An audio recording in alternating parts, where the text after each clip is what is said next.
இல்ல இந்த கல்லை படிச்சோம்ல தேவையில்லையா? இந்த பக்கம் தான் நமக்கு தேவை. சொல்லுங்க, இன்னும் எவ்வளவு அப்படி போவாது.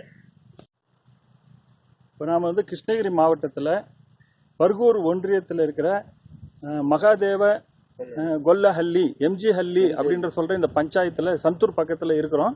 இங்கே எம்ஜி ஹள்ளியில் சாலை ஓரத்தில் இருக்கிற ஒரு மாந்தோப்பு. இதில் மாதுன்றவருக்கு அவருடைய பிள்ளைகளுக்கு சொந்தமான ராஜா முருகன் போன்ற பிள்ளைகளுக்கு சொந்தமான அந்த மாந்தோப்பில் விஜயநகர காலத்து கல்வெட்டு ஒன்றை இப்போ வந்து கண்டு படித்திருக்கிறோம். இந்த விஜயநகர கல்வெட்டு சுமார் 600 ஆண்டுகளுக்கு முற்பட்டது.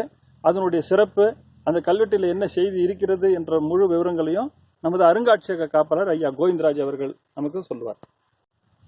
ஜிஞ்சம்பட்டி ஹைஸ்கூலினுடைய தமிழாசிரியர் திரு ரவி ஐயாவும் பெண்கள் மேல்நிலைப்பள்ளியில் வரலாற்றுத்துறையில் வரலாற்று ஆசிரியராக பணியாற்றக்கூடிய ரவி ஐயா அவர்களும் அளித்த தகவலினுடைய பேரில் நாமெல்லாம் வந்து கிருஷ்ணகிரி மியூசியமும் வரலாற்று ஆய்வுக்குழுவும் வந்து இன்னைக்கு ஆய்வு செஞ்சதில் இந்த கல்வெட்டு ஒரு மிக முக்கியமான கல்வெட்டு, விஜயநகர காலத்து கல்வெட்டு. அதாவது 2ஆம் தேவராயனுடைய காலத்தை சேர்ந்த ஒரு கல்வெட்டு.